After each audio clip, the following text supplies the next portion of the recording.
പറഞ്ഞില്ലായിരുന്നു ഹാങ്ങിങ് ജെറേനിയം ഞാൻ ബുഷാക്കിയിട്ട് ഹാങ്ങിങ് കാണിക്കുന്നു. ഓക്കെ, നിറച്ചും മുട്ടായിട്ടുണ്ട്. കണ്ടേ, നല്ല രസമല്ലേ കാണാൻ? കണ്ടോ, അന്ന് ഞാനെല്ലാം ഒടിച്ചൊടിച്ച് വിട്ടപ്പോൾ കുറേ പേർക്ക് സങ്കടമായെന്ന് എനിക്കറിയാം. അവർക്ക് വേണ്ടിയിട്ടാണ്. ഇപ്പോൾ ഇത് കാണുമ്പോൾ അവർക്ക് സന്തോഷമായില്ലേ? ഇത് കണ്ടോ, ഇത് വേറെയാണ്. കണ്ടോ, നോക്കിയേ, നിറച്ച് മുട്ടായി ബുഷായില്ലേ? ഞാൻ പറഞ്ഞില്ലേ നിങ്ങളെ കാണിച്ചു തരുമെന്ന്. അങ്ങനെ ഞാൻ അന്ന് പറഞ്ഞില്ലായിരുന്നോ, ഇതെല്ലാം ഇങ്ങനെ ഒടിച്ചിട്ട് ബുഷാക്കിയിട്ട് നല്ല രസമായിട്ട് കാണിച്ചു തരുമെന്ന്. അന്നാ 1-2 പൂവുണ്ടെങ്കിൽ വല്ല ഭംഗിയുണ്ടായിരുന്നോ? ഇപ്പം നോക്കിയേ, എല്ലാം ഞാൻ നിറച്ച് പൂവാക്കി ബുഷാക്കി എടുത്തേക്കുന്നത് കണ്ടോ? നോക്കി, ഇത് കണ്ടോ എത്ര മുട്ടാന്ന് നോക്കി. അടുത്ത ദിവസം വിരിയുമ്പോൾ എന്നാ രസമാണെന്ന് നോക്കി. ഇത് നോക്കി, ഇത്ര ചട്ടിയാണ് ഞാൻ അങ്ങനെ ആക്കി എടുത്തേക്കുന്നത്. നല്ല രസമല്ലേ കാണാനേ?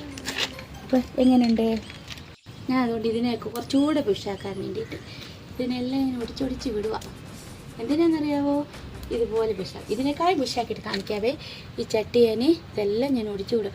എനിക്ക് ഒത്തിരി പൂക്കൾ വേണം, അതിന് വേണ്ടിയിട്ടാണ് ഇത്. നിങ്ങളിങ്ങനെയൊക്കെ ചെയ്ത് നോക്കിയായിരുന്നോ? നോക്കിയെങ്കിൽ ഒന്ന് കമൻറ്റ് ചെയ്യണേ. പിന്നെ ലൈക്ക്, അതുപോലെ തന്നെ ലൈക്ക്, കമൻറ്റ്, ഷെയർ, സബ്സ്ക്രൈബ് കൂടെ ചെയ്യണേ, മറക്കല്ലേ.